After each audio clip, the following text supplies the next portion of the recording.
Hello अस्सलाम वालेकुम। Digital trading के प्लेटफॉर्म से आफ्ताब अहमद आपका होस्ट आपकी खिदमत में हाजिर है।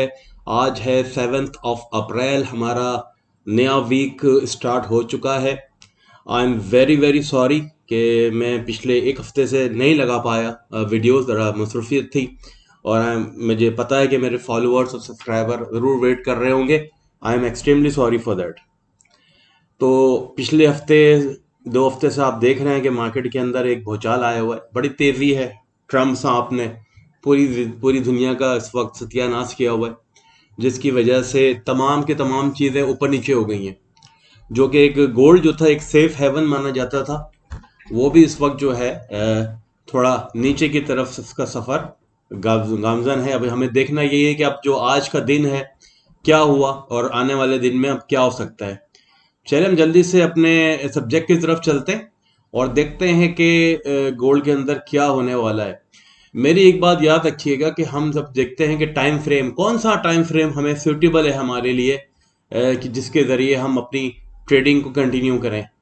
डेली, क्या डेली होता है? देखें, ये हमारे पास जो टाइम फ्रेम होते हैं वो कौन कौन से हैं। एक वीकली है, मंथली है, डेली है, H4 है, H1, 30, 15, 5 और 1 मिनट। ये तमाम के तमाम टाइम फ्रेम है। ठीक है, और ये किसी मकसद के लिए आपको दिए गए हैं। एक बात याद रखिएगा, जिंदगी में भी याद रखिएगा, आप किसी जिंदगी कि जब तब्दीली आती है तो कहाँ से आएगी? किसी चीज में तब्दीली आएगी तो आएगी नीचे से। ठीक है, 1 से 1 मिनट के चार्ट से आएगी, 5 मिनट के चार्ट में आएगी, 15 मिनट में आएगी, फिर 30 में आएगी, फिर 1 में आएगी। 1 में अगर चेंज नहीं हुआ चीजें, वो ट्रांसफर हो गई M5 में, तो उसका इफेक्ट आएगा किस पे? M15 पे। उसका इफेक्ट आएगा किस पे? M13 पे। उसका इफेक्ट आएगा किस पे? H1 में। लेकिन अगर H4 पर उसका इफेक्ट नहीं आया, क्योंकि जो बड़ा टाइम फ्रेम जो होता है वो हमेशा बड़ा होता है। मतलब जब हुकूमत होती है, बड़े लोग होते हैं जिसके पास पावर होती है, वो क्या करते हैं? वो चीजें घुमा देते हैं। तो बड़ा टाइम फ्रेम जो है उसको घुमाने के लिए H4, H1, M30, M15, M5 सबको एक साथ आना होगा, ताकि वो उस पर अटैक करें। किस पे? बड़े टाइम फ्रेम। और बड़े टाइम फ्रेम में से एक होता है H4 और D1। अगर H4 और D1 आप पर अफेक्ट आ गया तो फिर इसका अफेक्ट किस पे आएगा? ये सब मिलकर वीकली पे लाएंगे और आखिर में रह जाएगा मंथली, और मंथली को भी इफेक्ट में आना पड़ेगा। लेकिन अगर ये सब मिलके भी वीकली, मंथली या डेली पे इफेक्ट ना कर सके तो क्या होगा? बड़ा आदमी, बड़ा पावरफुल आदमी क्या करता है? डंडे के जोर पर, अपनी कुव्वत से दोबारा नीचे वालों पर क्या कर लेता है? कब्जा कर लेगा और उनका स्ट्रक्चर बदल देगा।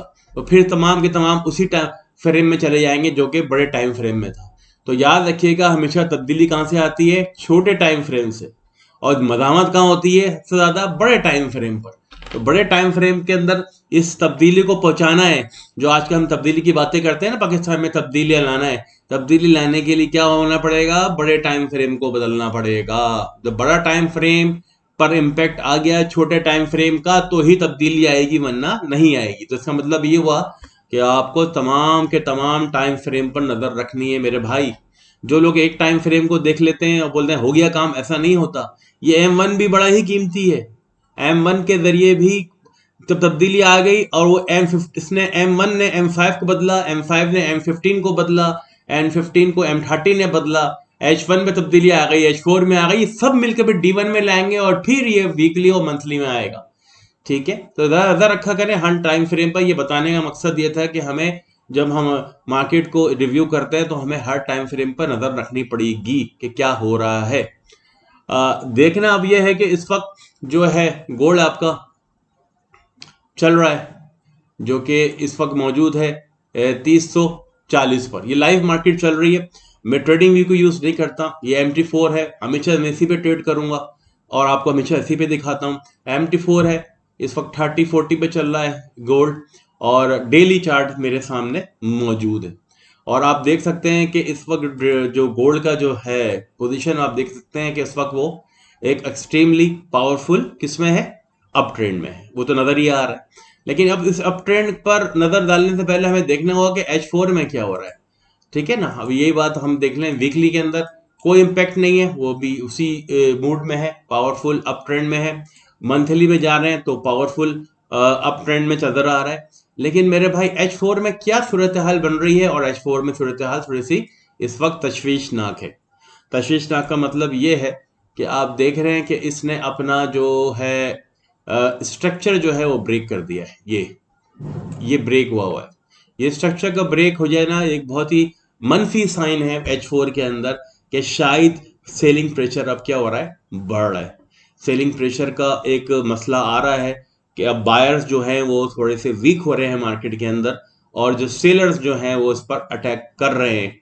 और अटैक करने के लिए उन्होंने बहुत हिम्मत लगाई है, जिसको यानी गोल्ड को कहाँ से कहाँ ले आए हैं वो, इसको आप देख रहे हैं। गोल्ड जो था 300 3156 60 से कहाँ आ गया है, आया है, उसने आज टच कर दिया है 2977। हालांकि ये टैरिफ का इफेक्ट जो पॉजिटिव आना चाहिए गोल्ड पे, लेकिन चूंकि तमाम की तमाम स्टॉक एक्सचेंज जो है इस वक्त बर्बाद हो चुकी हैं दुनिया की, इंक्लूडिंग यूएस तो खैर बर्बाद हो गया, क्रिप्टो बर्बाद हो चुका है, तो सेफ और ऑयल बिल्कुल बर्बाद है, $60 से भी नीचे आ गया है। और इसी वजह से गोल्ड पर भी इसका इम्पैक्ट हो रहा है, जो कि सेफ हेवन है इस वक्त। सबसे ज्यादा इस पर इस वक्त बाइंग होनी चाहिए लेकिन नहीं हो रही, तो इसका मतलब ये है कि अभी खतरा मौजूद है। अगर गोल्ड को ऊपर जाना है मेरे भाई, तो इसको अपना ऑल टाइम हाई तोड़ना पड़ेगा, जो कि 3156 या 60 है, जो भी है। 3160 को तोड़ेगा तो हम कुछ बात करेंगे कि हाँ बाइंग आ रही है। अभी कोई सी सूरतल नजर नहीं आ रही। तो अब क्या हम क्या करें, हम बिल्कुल देखेंगे 1 आवर में जाके चेक करते हैं कि क्या सूरत हाल है। 1 आवर के अंदर सूरत हाल ये है कि इस वक्त ये एक अच्छा सा ब्रेक ऑफ स्ट्रक्चर यहाँ अगर ये ब्रेक करता है, कहाँ 340 को ब्रेक करता है और ऊपर की तरफ जाता है, तो फिर हम कुछ कह सकते हैं कि थोड़ा सा बाइंग प्रेशर इसका बढ़ जाएगा। 340 को क्रॉस करे, फिर आप यहाँ कहीं अपना बाइंग लिमिट लगाएंगे नीचे की तरफ। अच्छा, अब यहाँ पर हम देखते हैं फिनोबाची डिस्ट्रीब्यूशन लॉ के भी देखते हैं कि क्या सूरत है। कि ये एक हाई है सेलिंग प्रेशर 4 आवर में, तो यहाँ अगर हम 4 आवर में लगा के देखते हैं अपना, तो ट्रैक चेक करते हैं क्या हो रहा है। तो जो इस वक्त सेल लिमिट्स जो बन रही है ना, वो बहुत एक्सट्रीमली अच्छी बन रही है। कहाँ, इस रेंज के अंदर 78.6 60.8 के दरमियान में बन रही है, जो कि 3080 बनता है। 3080 और 3100 के दरमियान में इस रेंज में हमें कहीं लगाना है अपना सेल लिमिट, क्योंकि ये वो पोर्शन है जहां से ये रिट्रेस कर सकता है 4 आवर चार्ट के अंदर। क्योंकि ये आप देख रहे हैं एक बहुत बड़ी मूव आई है, जो कि जिसने इसके पूरे ब्रेक ऑफ स्ट्रक्चर भी किया हुआ है। तो ब्रेक ऑफ स्ट्रक्चर जब ब्रेक हुआ है, तो ये एक लेवल है 78.6 60.1, जहां पर हम जाकर अपना पेंडिंग ऑर्डर लगा सकते हैं। 3080 3080 3070 से लगा सकते हैं, ताकि वो वहां से इसको ले और वो नीचे की तरफ आए। और टारगेट हम अपना रखेंगे क्या, 2910 का। अगर ये ऑर्डर उड़ गया और ये ब्रीच नहीं हुआ, कौन सा लेवल, 3100 का लेवल ब्रीच नहीं हुआ, और ये यहीं से नीचे चला गया, तो मेरा टारगेट जो है गोल्ड के लिए वो फिर 2910 या 2900 की तरफ हो सकता है। ठीक है, इसी को हम जाके चेक करते हैं अब 1 आवर चार्ट के अंदर। 1 आवर चार्ट हमें क्या कह रहा है, क्योंकि ये एक एक अलार्मिंग कंडीशन यहाँ पैदा हो चुकी है। जब हम देखें, एक यहाँ से हमने फिनोबाची रिट्रेसमेंट गिराया, तो होना ये चाहिए था कि ये 78.8 को ब्रीच नहीं करता, लेकिन इसने 1 आवर में ब्रेक कर दिया है। और यहाँ मुझे लग रहा है कि ये ब्रेक ऑफ स्ट्रक्चर भी ना हो जाए। अगर ब्रेक ऑफ स्ट्रक्चर ये हो जाता है यहाँ पर, तो फिर हमारा 1 आवर टाइम फ्रेम के अंदर जो मैंने आपको बताया, इसको ये ऊपर वहीं ले जाएगा जो आपको बताया मैंने इस वक्त 4 आवर चार्ट के अंदर। 4 आवर चार्ट का मतलब 3080 की तरफ वो ले जाएगा, और हमारा जो बाइंग होगी वो कहाँ से होगी, ये इस लेवल से होगी। ये जो आप देख रहे हैं ना, ये फेयर वैल्यू गैप बना हुआ ये वाला, ये फेयर वैल्यू गैप, और यहाँ से ये बार बार लेके जा रहा है। तो 3016 3020 से हम बाय कर सकते हैं अगर ये ब्रेक ऑफ स्ट्रक्चर होता है। अगर हम जाके देखें 30 मिनट्स के चार्ट पे ऊपर, तो 30 मिनट चार्ट के अंदर भी कहानी बिल्कुल सेम है। ये ब्लू साइन जो आपको मैंने अभी दिखा रहा हूँ, ये वाली लाइन, ये 3008 3010 पर आप बाय कर सकते हैं अगर ये स्ट्रक्चर ब्रेक होता है। 15 मिनट के चार्ट पे हम देखते हैं, तो देखें आप, ये एक जो उसने हाँ लोअर लो बनाया था यहाँ पर, ये वाला, और जिसको उसने ब्रेक किया है, और ये जब ब्रेक हुआ है, इसका मतलब ये ब्रेक ऑफ स्ट्रक्चर हुआ है, तो इसको लेने के लिए आना चाहिए। तो सेफ एंट्री जो है वो है 3008 3010 हो सकती है। स्टॉप लॉस क्या कर देंगे आप, 2970 पे कर देंगे और उसको जाने देंगे 4 आवर के टेक प्रॉफिट के लिए जो हमने निकाला था 3180 के लिए। तो हो सकता है कि 3080 की तरफ ये यहाँ तक आ जाए, आराम से 3100 की तरफ आ जाए। तो बहुत ही देखिए, इसलिए मैंने आपको कहा कि हमेशा आपको हर टाइम फ्रेम को चेक करना है, 5 मिनट को भी आपको अहमियत देनी है। और 5 मिनट का चार्ट जो बताता है वो बहुत कुछ बताता है। ये आपने स्ट्रक्चर ब्रेक किया है इसने और ये अब यहीं घूम रहा है।